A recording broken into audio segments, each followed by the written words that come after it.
Welcome to Banik YouTube Smart Class for OCS examination. We have already finished the chapter Union Executive and also discussed various questions related to it. Now we shall be starting a new chapter, very important chapter, Union Legislature. Union Legislature is otherwise called Parliament of India. The Parliament of India is the largest lawmaking or the highest lawmaking body in the country. As you know, in a democracy there is a separation of power. So lawmaking is the exclusive prerogative of the Parliament. Whatever laws are made, whatever laws are enacted or amended, they are to be approved by the legislature. It is the supreme or the final authority in the matter of lawmaking. Apart from lawmaking, Parliament functions multiple roles, multifunctional role. It performs multifunctional roles. It has electoral powers, like it elects the president, it elects the vice president, it elects the speaker and deputy speaker, deputy chairman and others. It has judicial power, it carries out investigation in case of impeachment of the president and removal of the vice president. So there are various 5 types of powers. And it has legislative powers, it has judicial powers, it has executive powers to control executive. It has financial powers, it passes budgets, money bills, finance bills, others. It has multiple roles to function. We shall definitely discuss what are the multiple functions or multifunctional role of the Parliament.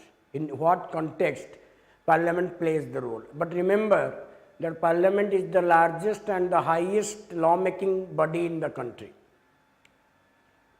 And who are the members of Parliament? The people, the elected representatives of the people.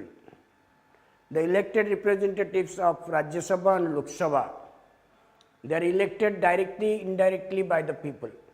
Apart from elected members, there are also nominated members who are nominated by the executive. So both of them have popular support. Nominated members and the elected members have popular support because they are chosen by the executive, who is a product of the popular choice. Then what constitutes Parliament? Parliament has 3 parts. One is the President, another is the Lok Sabha and Rajya Sabha. So that is most significant part of your introduction, that Parliament consists of President, Lok Sabha and Rajya Sabha. 3 parts. We do not say that it consists of only Lok Sabha and Rajya Sabha. We have to say that it consists of President. And why President is a part of Parliament, even if he is not a member of Parliament, it is because that President summons and prorogues the sessions in Parliament. He dissolves the Lok Sabha, and he summons joint sitting. He ensures that the sessions are carried on even if the speaker and deputy speaker is vacant. He may appoint a speaker pro tem to preside over the sessions or preside over the days for functions. So it never allows the Parliament to sit idle. So he is called, and his assent is essential, most primary reason why President is a part of Parliament, because he assents a bill passed by the Parliament, and after his assent a bill becomes an act. So that is all about your Parliament composition, and Parliament is provided in Article 79 to 122 in Part B of the Constitution. In a parliamentary form of government, the role of Parliament is second to none. In a parliamentary form of government, the role of Parliament is second to none. Without Parliament, or effective and a vital position of Parliament, parliamentary democracy will not be a success. Hence, a study of Parliament in Indian polity is much more important because we have adopted a parliamentary form of government. That is most important part. And Article 79 of the Constitution deals with the composition and the constitution of parliament. It tells that parliament consists. So, which article tells that parliament comprises President, Lok Sabha and Rajya Sabha? Article 79. If you look back at if you flip through the pages of history, you will find that parliamentary democracy, parliamentary form of government was already introduced before independence. It was introduced in 1853 Charter Act, when Central Legislative Council was established and to deal with the legislative function of the Governor General. The beginning of parliamentary democracy or parliamentary arrangement got started in Charter Act 1853.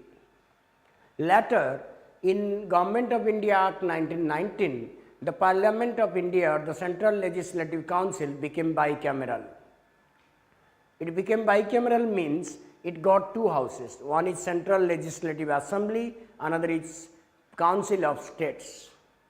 And these two chambers continued until the independence. In 35 also, there was some provision, increase in the number of seats, and in 35 provincial assemblies became bicameral, but in 1919 Government of India Act, popularly known as Montagu-Chelmsford Reform Act, that divided or made the Central Legislative Council bicameralism. And later, when Constitution was adopted, bicameralism has been adopted as a part and parcel of parliamentary democracy. So today we have a bicameral parliament, that is Lok Sabha and Rajya Sabha. And parliament began functioning in 1952 when Lok Sabha and Rajya Sabha were established and started functioning after full-fledged Lok Sabha and Rajya Sabha. Because before independence, they were not independent assemblies. After independence, 52 was the first session or first year of Lok Sabha and Rajya Sabha, they established. And in 1954, the House of the People and the Council of State got two Hindi names, Lok Sabha and Rajya Sabha. It was only in 1954. So Lok Sabha has several names you can also put at it. That is House of the People, it is called House of People, People's Chamber, Popular Chamber, it is called Popular Chamber also, and it is also called you can say Fast Chamber, it is called Fast Chamber, and it is also called the Lower House. So there are several names of the First Chamber, Lok Sabha. It is called House of People because direct elected representatives of the people of India are the members of Lok Sabha. It is Popular Chamber because it belongs to people. It is Fast Chamber because it belongs to people and it decides the fate of the people. Lower House because it is accessible, most accessible to people, common people. The directly elected representatives are the members of this house, hence it is called Lower House. And likewise, Rajya Sabha has also different names. Rajya Sabha is also known as Council of States. It is also called Second Chamber.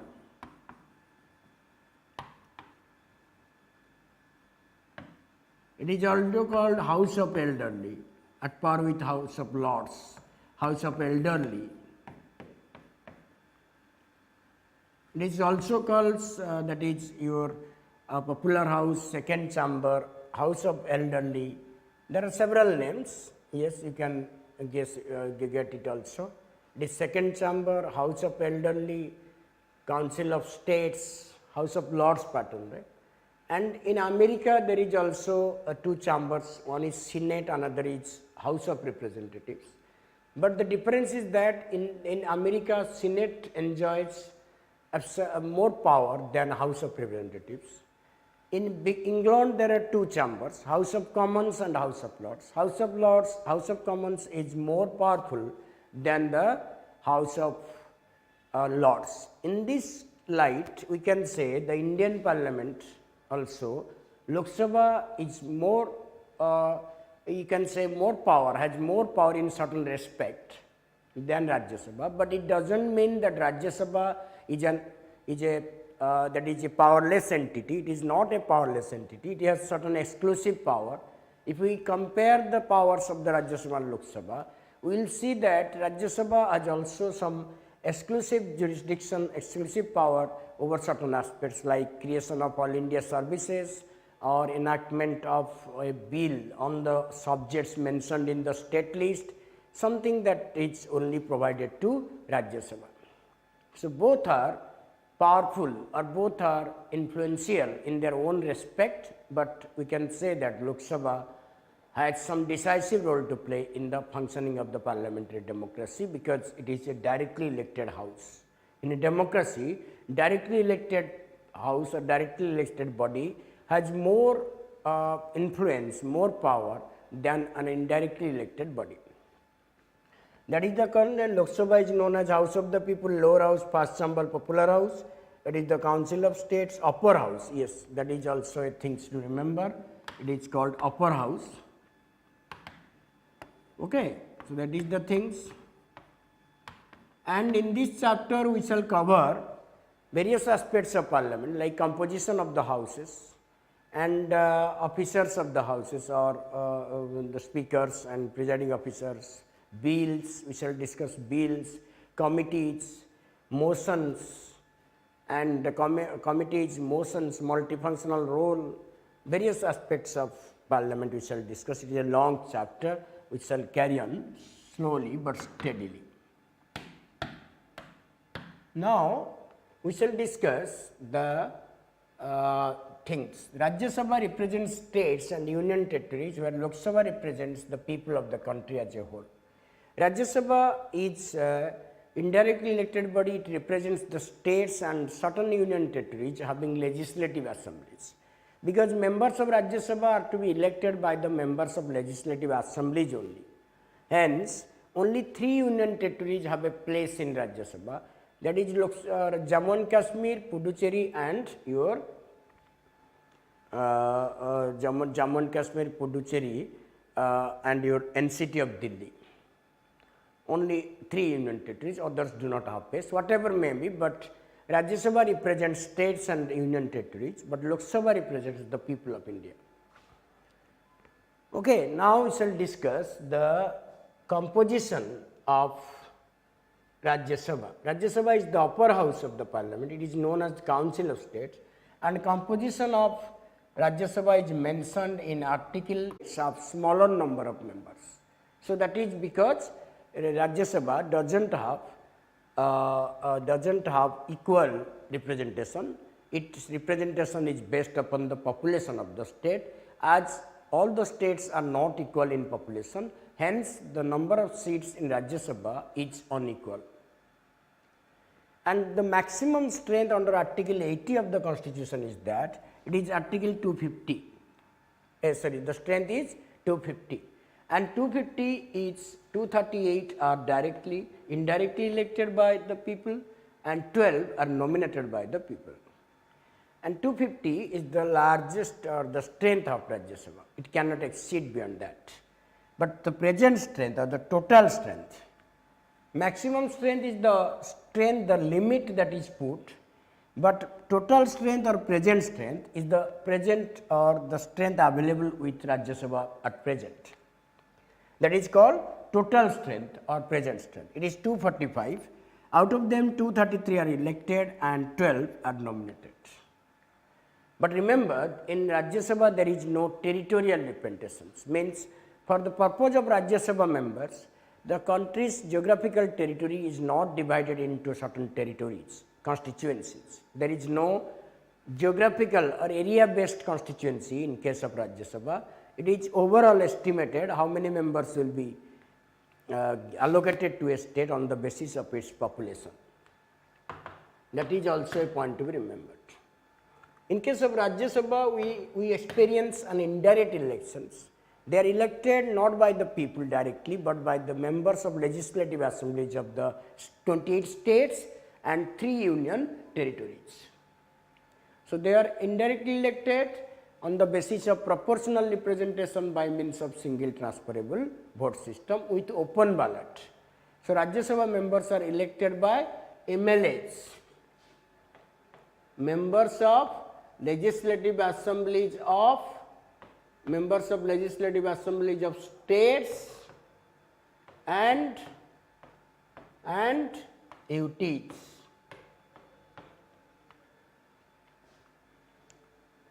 Representation of states. Representation of states, that is provided on the basis of the population of the state. As I was telling you, Senate has equal representation, I have already told you. There is also representation of UTs, Delhi, Puducherry, Jammu and Kashmir. They have representation in Rajya Sabha, the others have no representation due to small population. So, that is the basis. And who conducts the election to Rajya Sabha? The Election Commission of India conducts the elections to Rajya Sabha, and it is an indirect election on the basis of PRSTV with open ballot. This is the election of the president, Rajya Sabha members, and the membership allocation is done under 7th schedule. Nomination members. The rationale behind nomination of members to Rajya Sabha is to provide eminent persons a place in the house without going through the cumbersome process of elections. So, some OAS meant those who are established in their different fields, those who contribute to the nation's economy and nation's glory. They are to be also found a place, they are also to be given a place in the governance of the country. Hence, there is a nomination of. If you remember that the nomination of members to Rajya Sabha is borrowed from the Irish constitution, and the election to the members of Rajya Sabha is borrowed from South African constitution.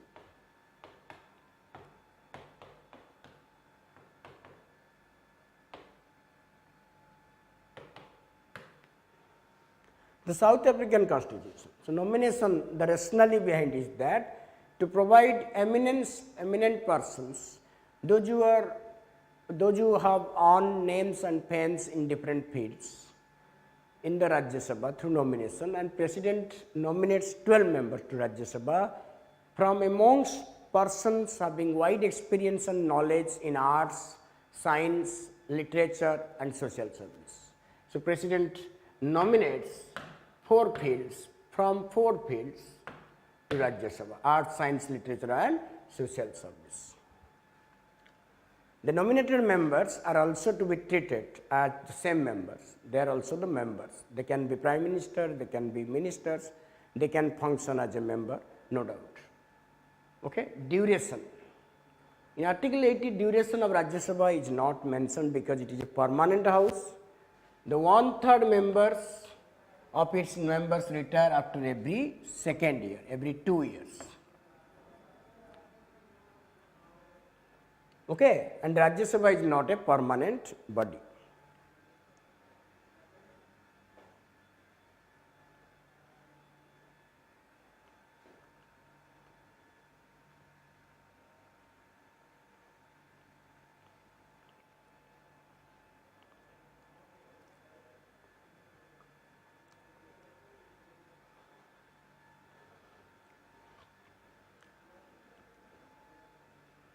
But the term of Rajya Sabha member enjoys 6-year term, that is mentioned under Representation of People's Act 1951 probably. So, as the members retire at the end of second years, 1/3 members. So, ultimately a member has maximum 6-year terms. So, the term of Rajya Sabha members is not mentioned in the constitution. It is mentioned under RPA 1950, Representation of People's Act 1951, enacted by the Parliament. So, each member enjoys a 6-year term. Okay, is that correct? So, there is, and as there is indirect election, there is no reservation in Rajya Sabha. There is no reservation in Rajya Sabha. Now, we shall move to composition of Lok Sabha, that is mentioned in Article 81. Lok Sabha is the lower house of parliament. It is most accessible or nearest to the people, and it is the most influential house in a parliamentary democracy. It has territorial representation because for that purpose the country's geographical territory is divided into several constituencies. So, there are 543 electoral constituencies in India, and the country is divided into 543 parts. So, unlike your Andaman Nicobar and your Lakshadweep, everything, every part of the country is represented in Rajya Sabha, Lok Sabha, and they are called territories or the constituencies, electoral constituencies, and those electoral constituencies are called territorial representation.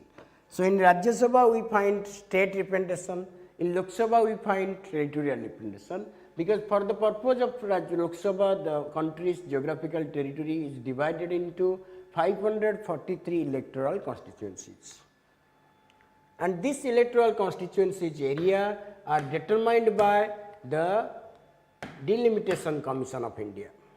We shall discuss that. Maximum strength of Lok Sabha is 552, and out of 552 it is provided that 530 are to be selected from the states, 20 from union territories, and 2 to be nominated from Anglo-Indian community by the president. That is the maximum strength 552. But if we look at the present strength, it is 545, 530 are from states, 13 from union territories, and 2 are to be nominated. Let me tell you one thing, that this strength has been frozen until 2026 by 81st Amendment Act, 84th Amendment Act 2001. So, by 84th Amendment Act 2001, there is a ban on the increase in the number of seats by 84th Amendment Act 2001. There is a ban on the increase in the number of seats until 2026, and no seats can be increased until 2026. That is called a constitutional provision for the not increasing the strength. Type of election is 543 members are directly elected by the people of India on the basis of universal adult suffrage. Right to vote. Through right to vote, we elect the members of Lok Sabha. And how many members are elected? 543 members are elected from the Lok Sabha by the people to Lok Sabha. The representation of state in Lok Sabha are directly elected by the people from the constituency on the basis of universal adult suffrage that we have already discussed.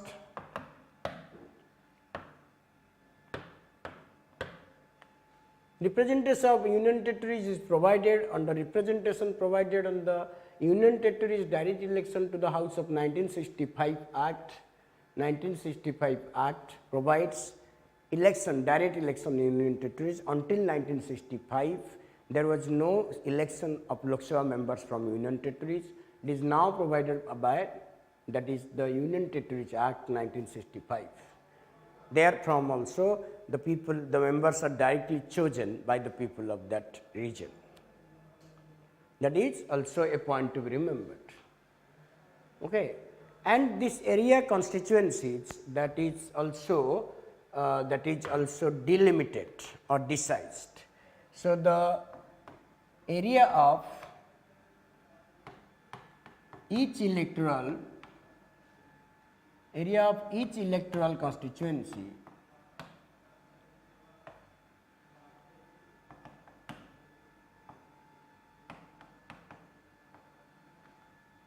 is decided by Election Commission of India on the recommendation of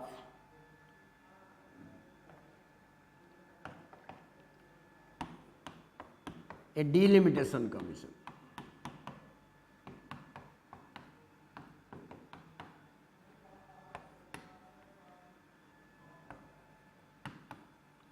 Let me tell you, delimitation commission is a statutory body which is established under parliament periodically. There have been, under a delimitation act, there have been 4 delimitation acts enacted in the year 1951, 61, 71, 2001. And for that purpose, delimitation commissions have been set up in 1952, 50, 62, 72 and 2002. And delimitation commission's recommendations are not judicially scrutinized and they are not to be changed or debated in parliament, and neither or nor the Election Commission of India can bring any change in the delimitation commission. It means delimitation commission's recommendations are absolute in nature. They cannot be altered, they cannot be changed in any way, neither by the parliament nor by the judiciary or the Election Commission of India.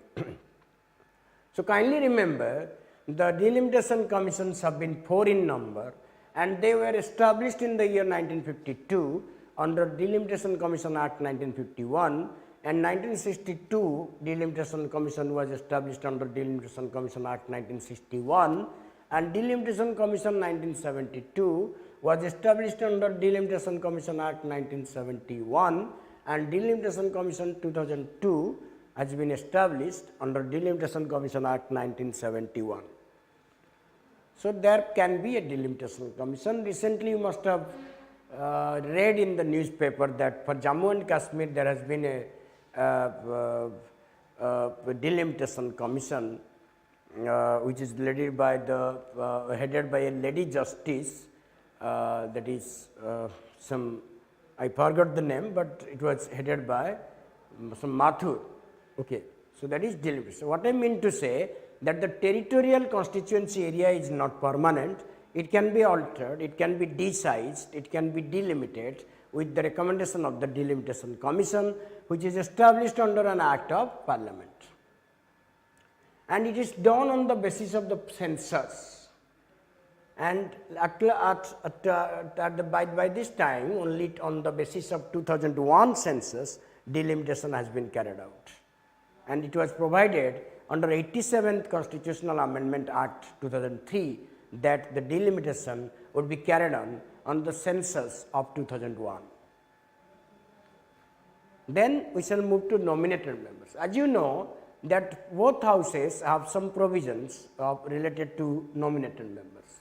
Between 1952 to 2020, 2 additional members of the Anglo-Indian community were also nominated by the President of India under Article 331, but this provision has been abolished, has been squeezed or repealed by 104 Amendment Act 2020. So by 104 Amendment Act 2020, the nomination of Anglo-Indian members to Lok Sabha has been done away with.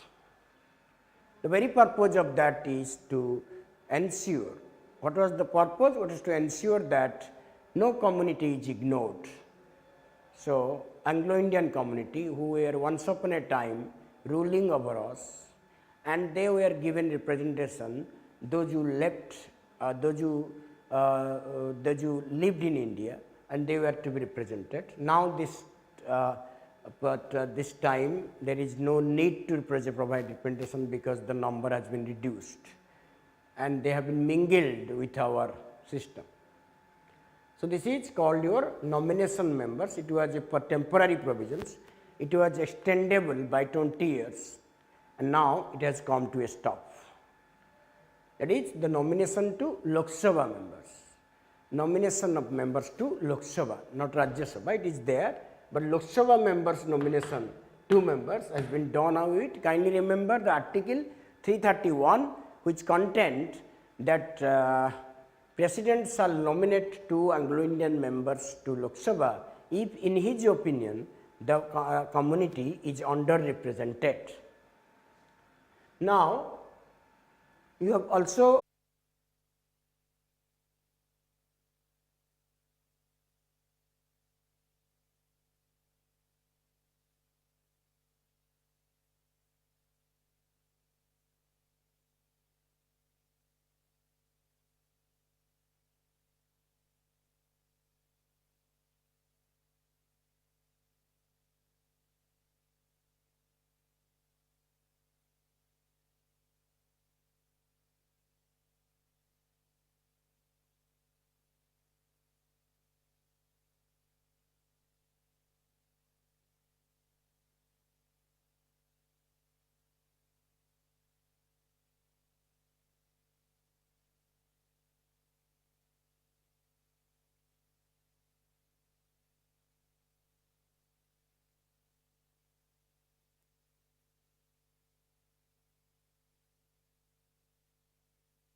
so, as I have already discussed, the duration of Rajya Lok Sabha is 5 years, but it is not fixed one. It is counted from first meeting of Lok Sabha, but it can be reduced if the Lok Sabha, if the government loses majority, and it can be extendable. It is extendable under National Emergency 2000.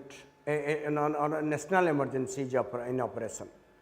And I gave you example that 5th Lok Sabha's term was extended by almost 1 year during the last national emergency 1975.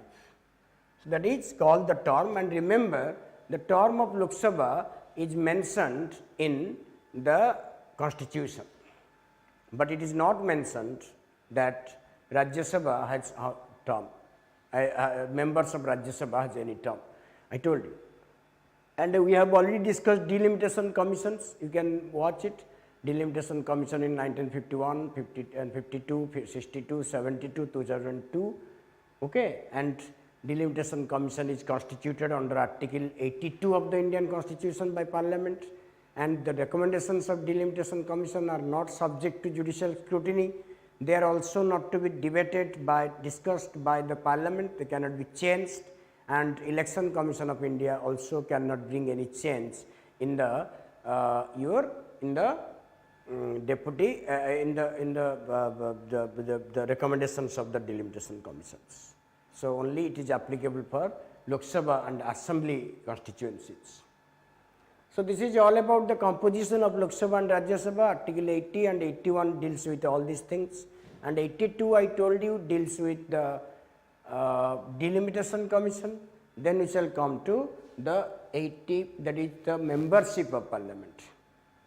Membership is mentioned in 84, qualifications of the members in article 84, that members of Lok Sabha and Rajya Sabha have almost similar qualifications.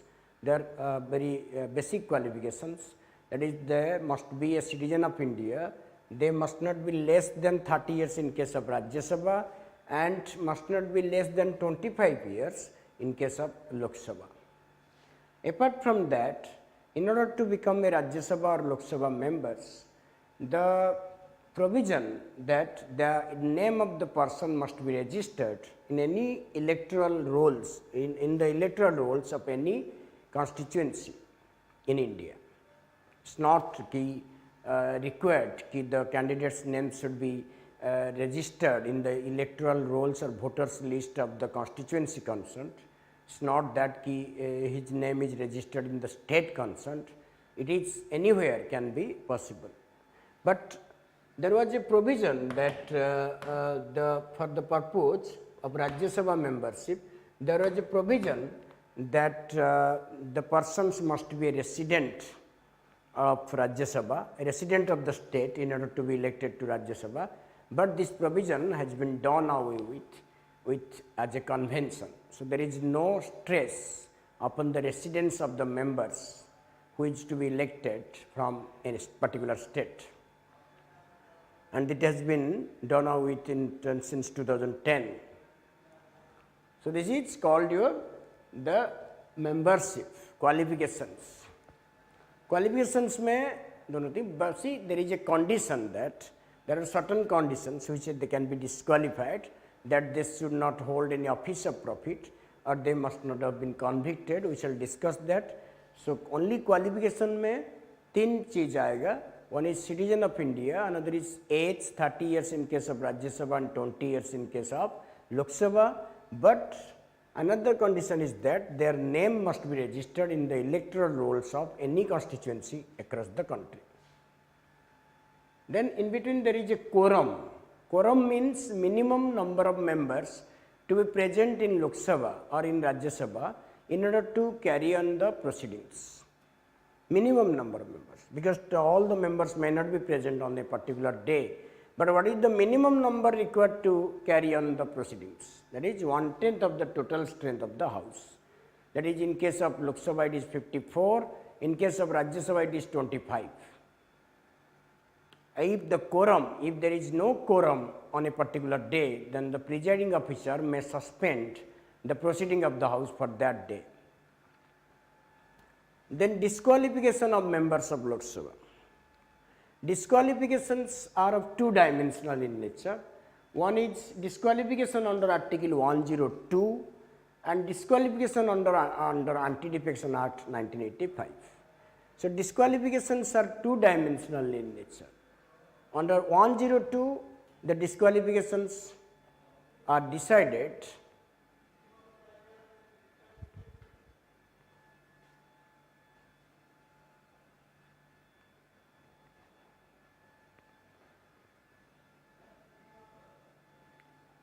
So, on 102, the disqualifications are decided by the President on the recommendation of the Election Commission of India, on the opinion of the Election Commission of India, and here it may be noted that the opinion of the Election Commission of India in this regard is final or is binding in nature to some extent. So, what they can disqualify being elected as a member of parliament poses such additional qualification as may be prescribed by the state. Must be registered as an electoral voter per parliamentary constituency, must be a member of SC and ST for the reserved seats for them. It is also one of the qualifications under Representation of People's Act. Then if you holds, how can they be disqualified? Under Article 102. And I told you the disqualification is decided by the President on the opinion of the Election Commission of India. That is, if he holds any office of profit, means any office of profit if he holds, then he cannot be qualified or he will discontinue, he will have to discontinue as a member. If he is of unsound mind, office of profit, if he is an insolvent, undischarged insolvent, if he has acquired the citizenship of a foreign state, if he is disqualified under any law made by Parliament, it is laid down certain additional disqualification in the Representation of People's Act 1951. These are the constitutional disqualifications under Article 102, and there are certain statutory disqualification under Representation of People's Act 1951. So, there are 4 disqualifications in others: office of profit, unsound mind, undischarged insolvent, acquisition of foreign citizenship. So, you can, that is office of profit,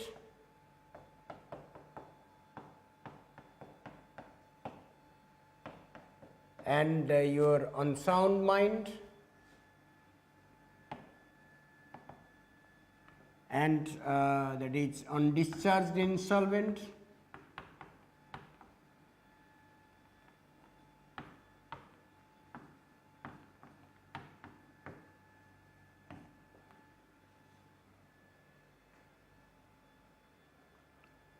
and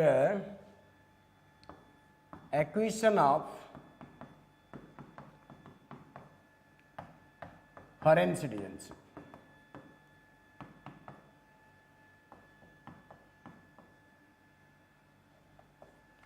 And apart from that, there are statutory disqualifications you can find. One is statutory disqualification.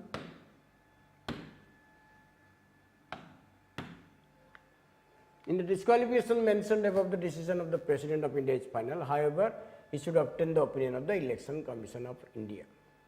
And under the statutory disqualification, if there is a disproportionate property, if he holds disproportionate wealth,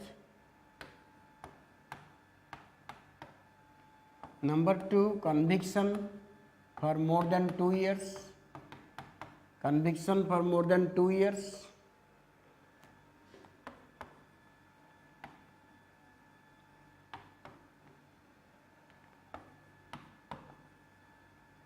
number 3, if he violates model code of conduct, that may be a point also, and conviction more than 2 years, then fails to deposit the account of his expense during the election, or any other law can be made if he is charged under any law which bars him from being a member. It can be. It is added by the Parliament from time to time. So, disqualification under Article 102 and the Representation of People's Act is complete. Now, we shall go to another method of disqualification, that is under defection, Anti-Defection Act 1985. Anti-Defection Act 1985 was not present in the Constitution, or it is not a constitutional provisions. It was added to the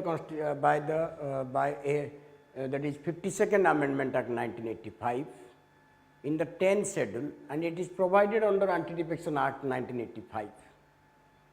But the difference between the disqualification, between the two disqualifications is that constitutional or disqualifications are decided by the President, but these disqualification under anti-defection law are decided by the presiding officer of the House. Whether a member is disqualified by under Anti-Defection Act or not will be decided by the presiding officer of the House, the Speaker in case of Lok Sabha, the Chairman in case of Rajya Sabha. Then what are the grounds?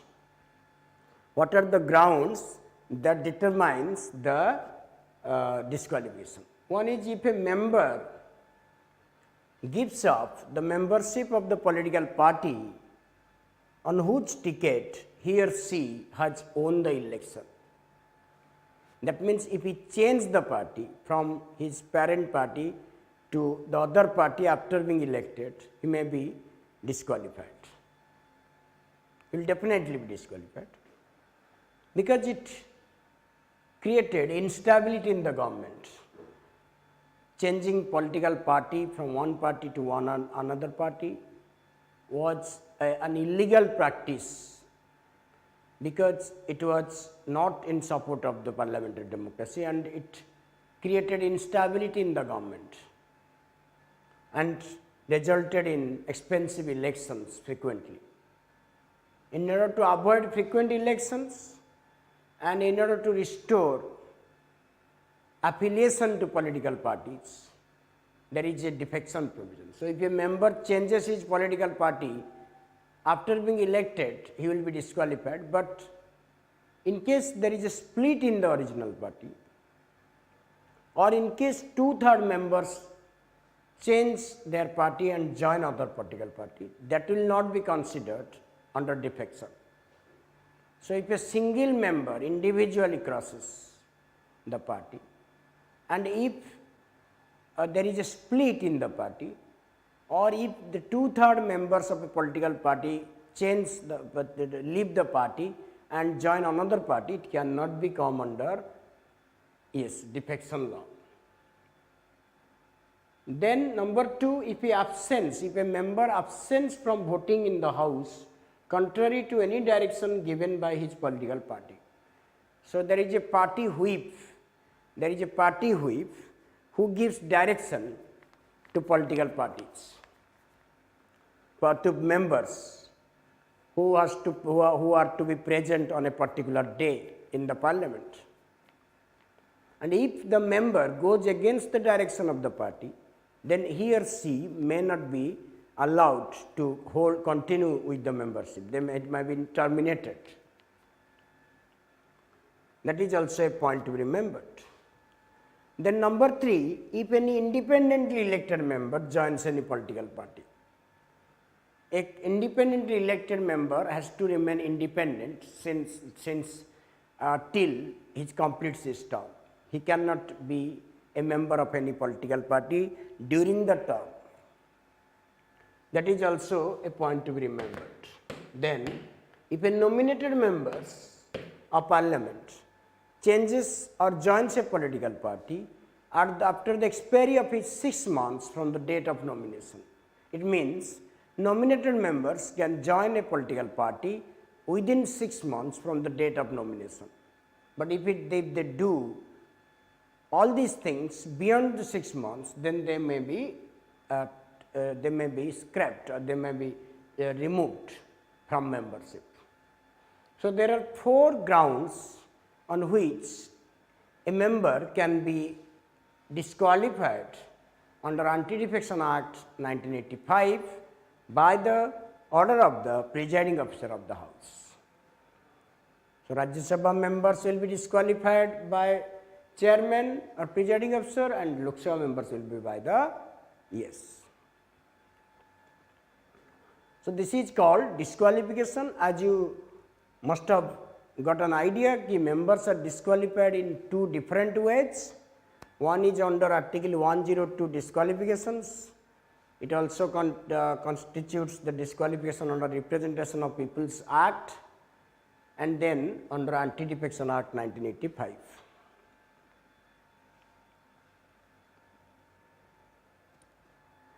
Then the vacancy in the seats of membership. How does vacancy arise in the membership of a person? There are several grounds on which vacancy may arise. First is double membership. If a person holds membership of 2 houses simultaneously, one of his membership will fall vacant, because our system does not allow double membership. If a member is elected to Rajya Sabha and Lok Sabha simultaneously, within 10 days he or she has to inform the Election Commission of India which seat his or she is going to vacate. Otherwise, his Rajya Sabha seat will fall vacant within 10 days.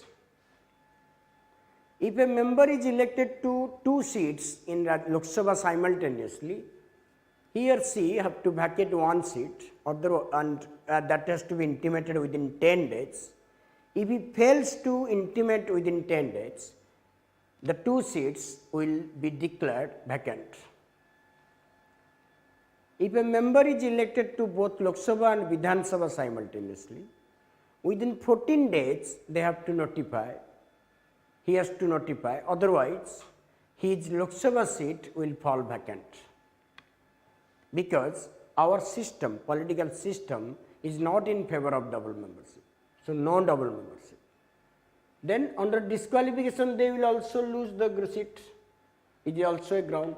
Resignation to the presiding officers, if they want to resign, they will tender their resignation letter to the respective head of the house or the presiding officer of the house. They don't resign to their political parties or the chief minister or the prime minister.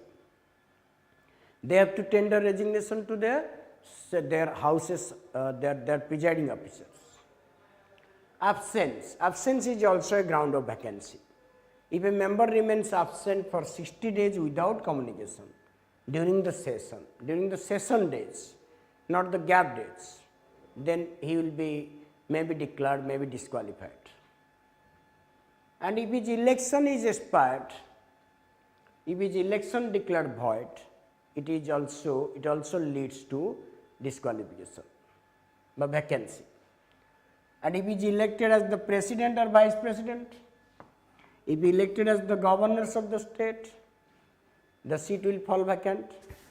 And there is also death is also a ground.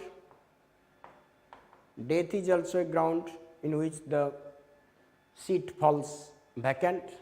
So there are multiple grounds in which the seat of a member falls vacant. Okay?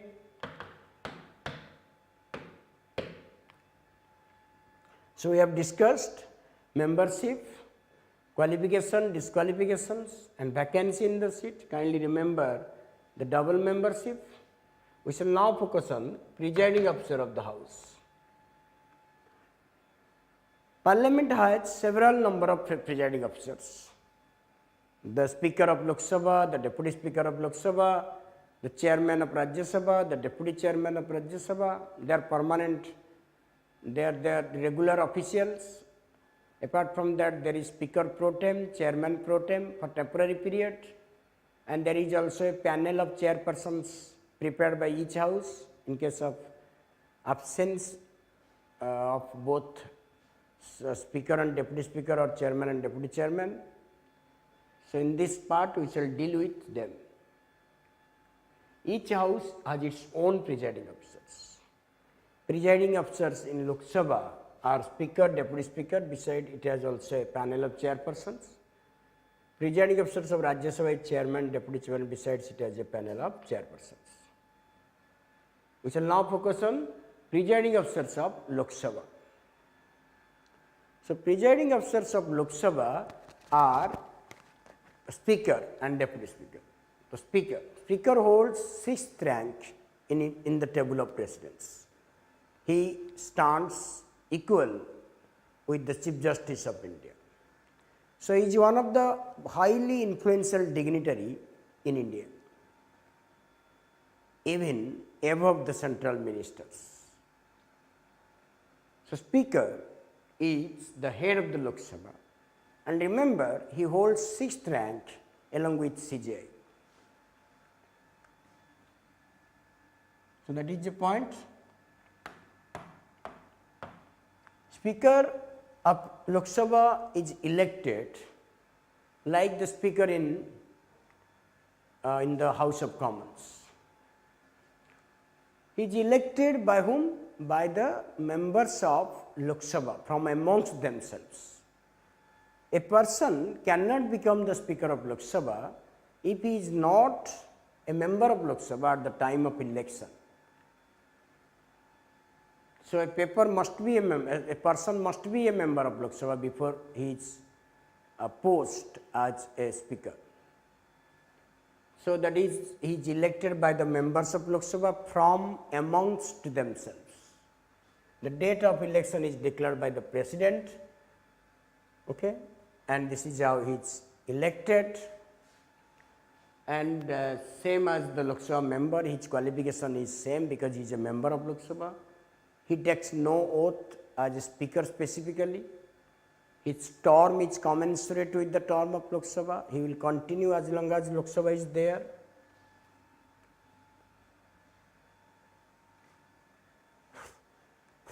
At various points is President decides the elections. Then like the election, the removal is also carried on in this process. He is removed by the members of Lok Sabha through a removal resolution passed in effective majority.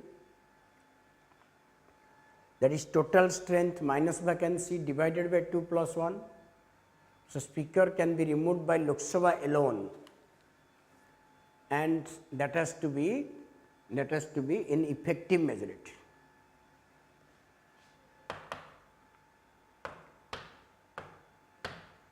Vacancy, if he ceased to be a member, his seat will fall vacant. He will continue as a member as long as he is continue as a speaker as long as he is a member. Removal, he is removed by the parliament, Lok Sabha. Resignation, he will tender his resignation to the deputy speaker.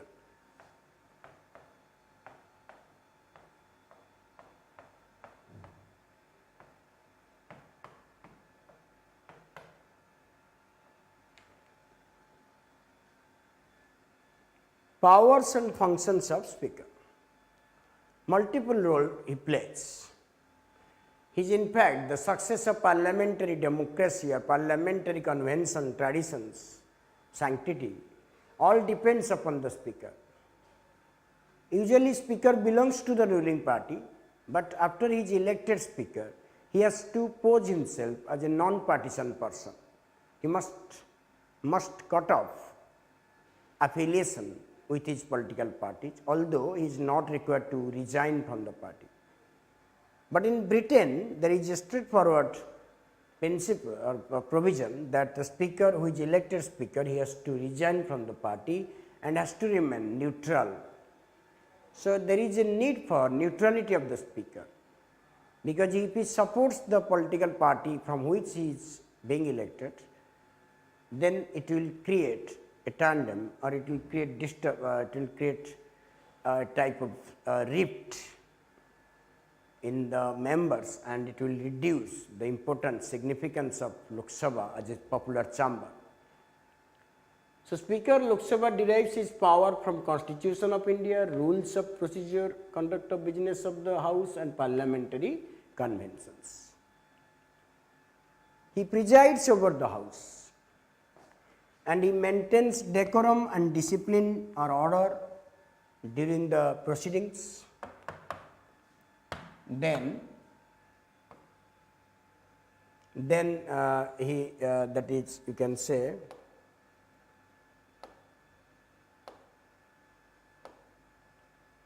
okay. So, he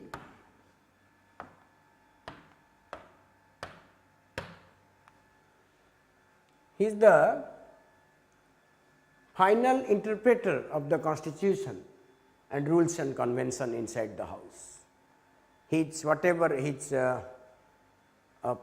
function, his style of functioning, his remarks, his opinions are final. It cannot be subject to judicial review. That is also adds to the independence of the speaker. And he certify a bill as money bill. He is the lone authority who has to certify whether a particular bill is a money bill or not. And his certificate in this respect is final, binding. He has casting votes. That means he votes when there is equal number of votes in the House. He does not vote at his first instance. But when the removal motion against him is being followed in the House, he may vote at first instance. So, when can the speaker vote at first instance? He can vote at first instance when there is equal number of votes in the parliament, when there is equal number of votes in the Lok Sabha on a particular bill. And kindly remember that this thing has been derived from the UK parliamentary system. He decides disqualification of members under 10th schedule. We have already discussed. He chairs the joint sitting of parliament. Under Article 108 of the Constitution, the President declares joint sitting or summons joint sitting when there is a disagreement between the two houses on ordinary bill, and this ordinary bill has to be decided in a joint session which is chaired by the speaker. And this is also a unique power of the speaker. He appoints the chairman of the committees associated with parliament or associated with Lok Sabha. Major committees like Public Accounts Committee, Estimate Committee, Committee on Public Undertakings, all the chairmen are appointed by the speaker, and he himself is the ex officio chairperson of some parliamentary committees like Business Advisory Committee, Rules Committee and General Purpose Committee. So, he has a very significant role to play in the effective functioning of parliament in the parliamentary committees. And he is also a chairman of the Indian parliamentary group to the nation he represents. And apart from that, speaker is also that he can suspend a member for unparliamentary rules, and he can terminate the membership, he can suspend the membership of a person. He enjoys almost absolute nature of power in the house, inside the house. So, he is called therefore the head of the house. The prime minister or any ruling party member is the head of the house, leader of the house, but speaker is the head of the house. That is therefore. And if you consider the list of speaker, who is the first speaker of Lok Sabha, you will find that G.B. Mavalankar was the first speaker of Lok Sabha, and he was the first one, and many eminent politicians, statespersons have been elected as the speaker of Lok Sabha of India. One ODI called Ravi Roy was elected as the speaker to the 10th Lok Sabha, and he had the honor being the first ODI to be the speaker. And today we have Om Birla as the speaker of Lok Sabha. Remember, speaker belongs to the ruling party. Got it? And this provision is a replica of the Parliament of Great Britain. This is all thing about speaker. Yes, I forgot to tell that there have been 2 women speakers in Lok Sabha since the commencement of the constitution. Mrs. Meera Kumar was elected as the first woman speaker. Mrs. Meera Kumar was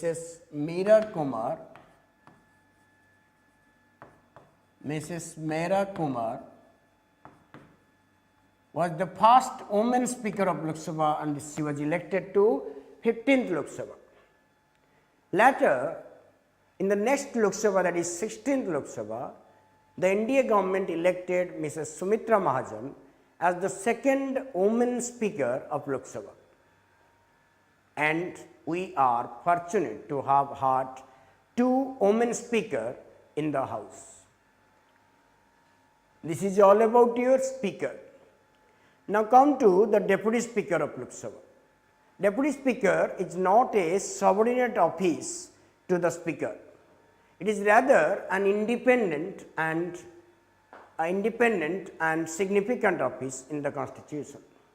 Deputy speaker also provided in the same provision along with the speaker. They are mentioned, they are constitutional offices. It is second most important office in the Lok Sabha. And deputy speaker must be a member of Lok Sabha. Before election, he must be a member of Lok Sabha. And no person can become or can be elected as a deputy speaker unless he is a member of Lok Sabha. So that is same provision is adopted for deputy speaker too. And deputy speaker is removed in the same method by the members of the house, and he enjoys no power substantially, but when the speaker is absent or the speaker's office is vacant, then he may preside over the house. At the time of presiding the house, he enjoys all the powers and privileges of the speaker, but he is not a subordinate to the speaker. and he tenders resignation letter to the Speaker of the Lok Sabha whenever he wants to. And Deputy Speaker enjoys the privileges of the Speaker, the powers of the Speaker when he presides over the House, and when he doesn't preside, he is an ordinary member, he has nothing to add as special. But one thing is clear here, it is provided, it is assumed that, or it is seen that Deputy Speaker becomes the chairman of the committee in which he becomes a member. So, he is one of the dignified positions in parliamentary democracy, okay? But he has no substantial power as a Deputy Speaker. And first Deputy Speaker was that is, you can say, Ananta Sayanam Iyengar. He was the first Deputy Speaker of Lok Sabha. Today in 17th Lok Sabha there is no Deputy Speaker so far elected, and usually Deputy Speaker is or belongs to opposition party. It is a practice in India since 90s. Okay, we have already mentioned it, that enjoys all the bills, the powers, privileges of the Speaker. Okay. Now we shall go to the chairman. Chairman, with regards to chairman, we have already taken a solid note on Vice President, that is related to chairman. And you know that the Vice President is mentioned as chairman in the second schedule. Whatever salary he draws it in the capacity of the chairman of the Rajya Sabha. And as we have already discussed, same as Speaker, only two powers differs him from Lok Sabha or Speaker, that is, he doesn't preside over the joint sitting and he doesn't have the power to certify a bill as money bill. Okay, but apart from that, Deputy Speaker assumes an influential positions, or it holds an influential position in parliamentary democracy. Under Article 64 of the Constitution, it is provided that the Vice President of India shall be the ex officio chairperson of Rajya Sabha. And like the Deputy Speaker, Deputy Chairman is not also a subordinate to the Chairman. He is an independent and powerful office to some extent, and he is elected by the members of the Rajya Sabha concerned from amongst themselves. No person can become a deputy chairman of Rajya Sabha if he is not a member at the time of election. And he is a constitutional office, he is not a subordinate office to chairman. Okay? This is all about your presiding officers. Apart from that, there is a Speaker pro tem appoint, we shall Speaker pro tem. Speaker pro tem is appointed by the President, is appointed by President, appointed by President of India, and he is usually at the beginning of Lok Sabha,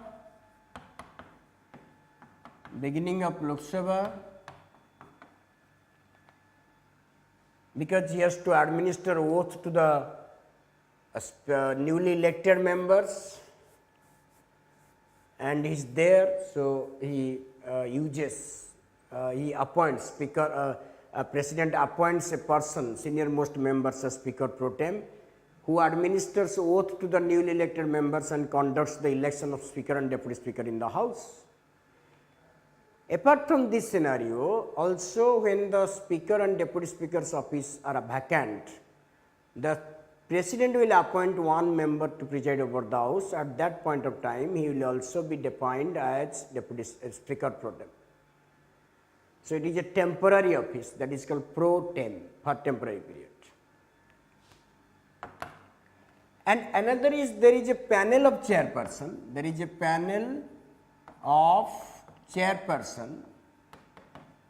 panel of chairperson in each house, and this panel of chairpersons preside over the house when both presiding officers are absent in each house.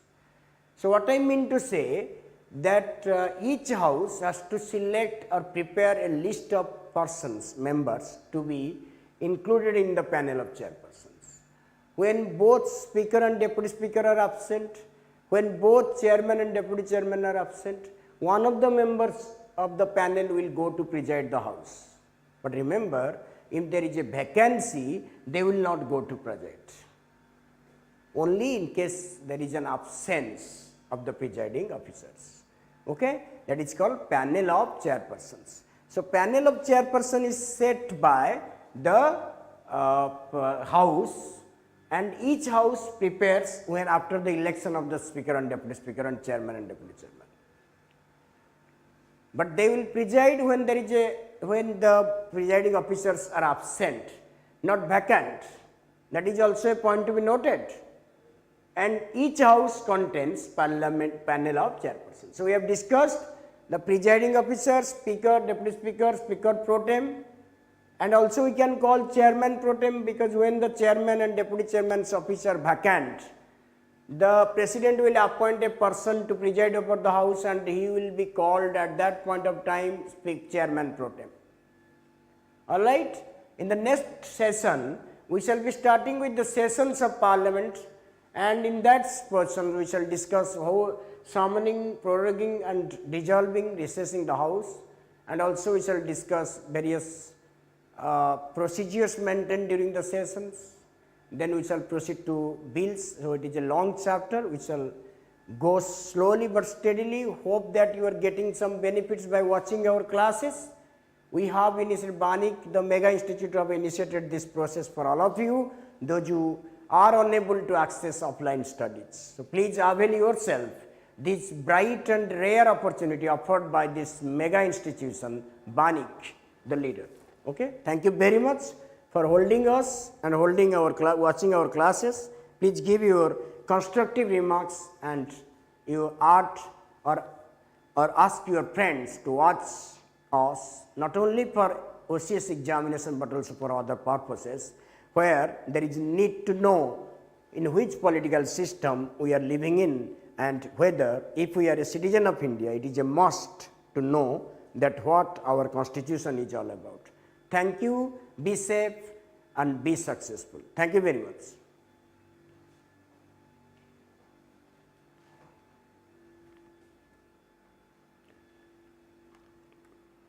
I mojiri disconnect.